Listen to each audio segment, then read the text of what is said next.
എല്ലാവർക്കും സ്വാഗതം. ഇന്ന് ഞാൻ ഉണ്ടാക്കാൻ പോകുന്നത് ഒരു അച്ചാറാണ്. ഈന്തപ്പഴവും നാരങ്ങയും വെച്ചിട്ടുള്ള അച്ചാർ. അതിനുവേണ്ടി ഞാനിവിടെ 1 കിലോ നാരങ്ങ എടുത്ത് വെച്ചിട്ടുണ്ട്. അതിനുവേണ്ടി ഒരു ഗ്ലാസ് ജാറാണ് എടുക്കേണ്ടത്. ഒട്ടും വെള്ളമില്ലാത്ത ഗ്ലാസ് ജാറായിരിക്കണം. നാരങ്ങ വാങ്ങിച്ചുകൊണ്ട് വന്നതിന് ശേഷം അത് കഴുകി തുടച്ച് ഒട്ടും വെള്ളമില്ലാതെ അത് മുറിച്ചിട്ട് ഈ ഗ്ലാസ് ജാറിനകത്ത് ഇടുക. അതിനുശേഷം ഇതിൽ കുറച്ച് നമ്മൾ ഉപ്പിടുക. എന്നിട്ട് എല്ലാ ദിവസവും ഇത് നമ്മൾ നന്നായിട്ട് ഒന്ന് ഇങ്ങനെ ഇതുപോലെ ഷേക്ക് ചെയ്ത് എല്ലാ ദിവസവും കൊടുക്കണം. അങ്ങനെ ഞാൻ ഒരു 20 ദിവസം കുലുക്കിയെടുത്ത നാരങ്ങയാണിത്. ഇതിൻ്റെ കൂടെ ഞാനിവിടെ 12 ഈന്തപ്പഴം കട്ട് ചെയ്ത് വെച്ചിട്ടുണ്ട്. പിന്നെ കുറച്ച് കറിവേപ്പില എടുത്തിട്ടുണ്ട്, വെളുത്തുള്ളി, ഇഞ്ചി. ഇനി നമുക്ക് അച്ചാറുണ്ടാക്കി തുടങ്ങാം. അതിനുവേണ്ടി ഞാനിവിടെ ഒരു ചട്ടി വെച്ചിട്ടുണ്ട്. അത് ചൂടായി. ഇനി നമുക്കിതിലേക്ക് നല്ലെണ്ണ ഒഴിച്ചു കൊടുക്കാം.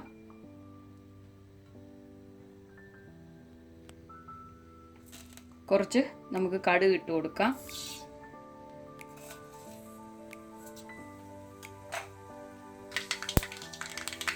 കടുക് പൊട്ടി വന്നിട്ടുണ്ടെങ്കിൽ നമുക്കിതിലേക്ക് വെളുത്തുള്ളി ഇട്ട് കൊടുക്കാം.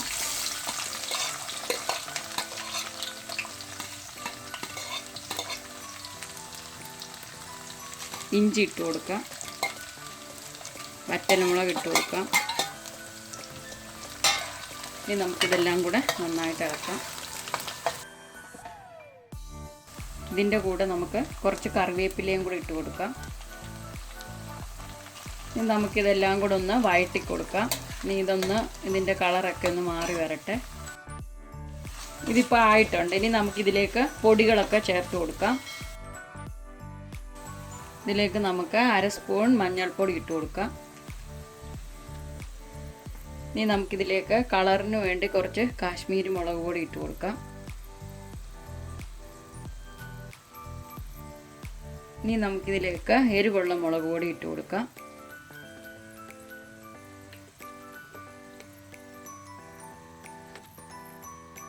ഇനി നമുക്കിതൊന്ന് മിക്സ് ആക്കി കൊടുക്കാം. ഇനി ഇതിലേക്ക് കുറച്ച് ഉലുവാപ്പൊടി ഇട്ട് കൊടുക്കാം.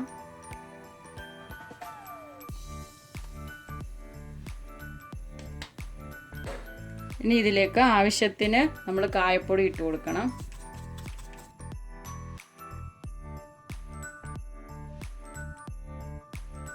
ഇനി നമുക്കിതെല്ലാം കൂടെ ഒന്നുകൂടെ ഒന്ന് മിക്സ് ചെയ്യാം. ഇപ്പം നമ്മുടെ ഈ മുളക് പൊടിയെല്ലാം നന്നായിട്ട് മൂത്തിട്ടുണ്ട്. ഇനി നമുക്കിതിലേക്ക് വിനാഗിരി ഒഴിച്ചു കൊടുക്കാം. നമുക്ക് ആവശ്യത്തിന് വിനാഗിരി ഒഴിച്ചു കൊടുക്കാം.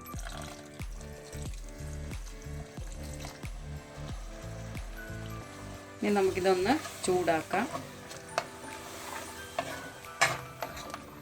ഇനി നമുക്കിതിലേക്ക് ഈന്തപ്പഴം എടുത്ത് വെച്ചിരിക്കുന്ന ഈന്തപ്പഴം ഇട്ട് കൊടുക്കാം. ഇത് നമ്മൾ കുരുവൊക്കെ കളഞ്ഞ് നന്നായിട്ട് കട്ട് ചെയ്തെടുത്തതാണ്. ഇനി ഇതൊന്ന് വേവണം.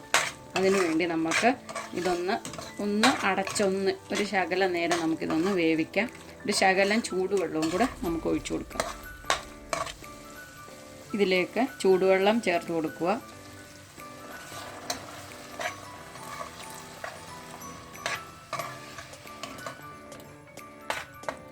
ഇതിൽ ഞാനിപ്പോൾ ഉപ്പിടാത്തത് നമ്മുടെ നാരങ്ങയിൽ ഉപ്പുണ്ട്. അതിന് ശേഷം നമുക്ക് വേണമെന്നുണ്ടെങ്കിൽ അതും കൂടെ ചേർത്തിട്ട് ഉപ്പൊക്കെ നോക്കിയിട്ട് നമുക്ക് ചേർക്കാം.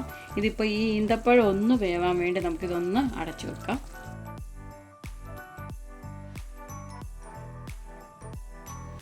ഇനി നമുക്കിതൊന്ന് തുറന്ന് നോക്കാം.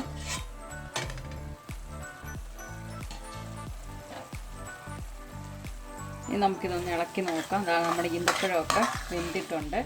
ഇനി നമുക്കിതിലേക്ക് ഉപ്പ് ചേർത്ത് വെച്ച നാരങ്ങ ഇട്ട് കൊടുക്കാം.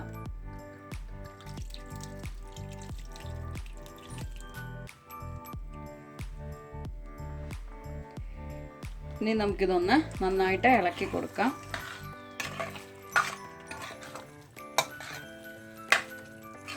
ഞാനിപ്പോൾ ചെറിയ തീയിലാണ് വെച്ചിരിക്കുന്നത്. ഇതിനി നമുക്ക് ഒത്തിരി തിളപ്പിക്കുകയൊന്നും വേണ്ട. ഇനി നമുക്കിത് ഓഫ് ചെയ്യാം. വെള്ളം വേണമെന്നുണ്ടെങ്കിൽ ചൂടുവെള്ളം ഒഴിച്ചു കൊടുക്കാം, ചാറ് വേണമെന്നുണ്ടെങ്കിൽ. നമ്മൾ ഇതിൻ്റെ ടേസ്റ്റ് നോക്കണം, ഉപ്പുണ്ടോ പിന്നെ പുളിയുണ്ടോ എരിവുണ്ടോ എന്നൊക്കെ നോക്കണം. കായത്തിൻ്റെയൊക്കെ കുറവുണ്ടെങ്കിൽ ചേർത്ത് കൊടുക്കണം. ഇതിപ്പോൾ തന്നെ അത് അച്ചാറിൻ്റെയൊക്കെ നല്ല മണം വരുന്നുണ്ട്. നമ്മൾ കായമാണ് ഇതിന് നല്ലതായിട്ട് ചേർത്ത് കൊടുക്കേണ്ടത്. ഞാൻ ടേസ്റ്റ് നോക്കി ഉപ്പിൻ്റെ ശകലം കുറവുണ്ട്, അപ്പം ഞാൻ ഉപ്പിട്ട് കൊടുക്കുവാണ്. അതുപോലെ ശകലം കായത്തിൻ്റെയും കുറവുണ്ട്.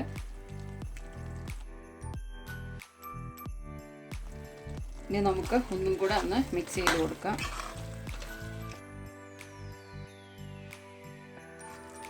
ഇപ്പം ഞാൻ ഇതിൻ്റെ ടേസ്റ്റ് നോക്കിയിട്ടുണ്ട്. ഇപ്പം പിന്നെ ഇതെല്ലാം പാകത്തിനായിട്ടുണ്ട്. ഇനി ഞാൻ തീ ഓഫ് ചെയ്ത് ഇനിയിപ്പം ഇത് ആറിക്കഴിഞ്ഞിട്ട് നമുക്ക് ഒരു കുപ്പിയിൽ എടുത്തു വെക്കണം. ഈന്തപ്പഴം ഇല്ലാതെ തന്നെ നാരങ്ങ തന്നെ നമുക്ക് ഇങ്ങനെ ഉണ്ടാക്കാം. ഈ നാരങ്ങ ഉപ്പിലിട്ട് കുപ്പിയിൽ വെക്കുന്നത് കൊണ്ട് അതിൻ്റെ കയ്പ്പ് മാറിക്കിട്ടും. ഇത് നമ്മൾ ഫ്രിഡ്ജിൽ വെക്കാമെങ്കിൽ കുറേ നാളിരിക്കും. ഈ രീതിയിൽ നിങ്ങൾ ഈ നാരങ്ങ അച്ചാറൊന്ന് ഉണ്ടാക്കി നോക്കുക. എൻ്റെ ഈ വീഡിയോ ഇഷ്ടപ്പെട്ടെങ്കിൽ ലൈക്ക് ചെയ്യുക, ഷെയർ ചെയ്യുക, കമൻറ്റ് ചെയ്യുക, സബ്സ്ക്രൈബ് ചെയ്യുക. പിന്നെ സബ്സ്ക്രൈബ് ബട്ടൻ്റെ തൊട്ടടുത്തുള്ള ബെല്ലൈക്കണിൽ ഓൾ എന്ന ബട്ടൺ പ്രസ് ചെയ്താൽ ഞങ്ങൾ അപ്ലോഡ് ചെയ്യുന്ന വീഡിയോ നിങ്ങൾക്ക് നോട്ടിഫിക്കേഷനായി എത്തിച്ചേരുന്നതാണ്.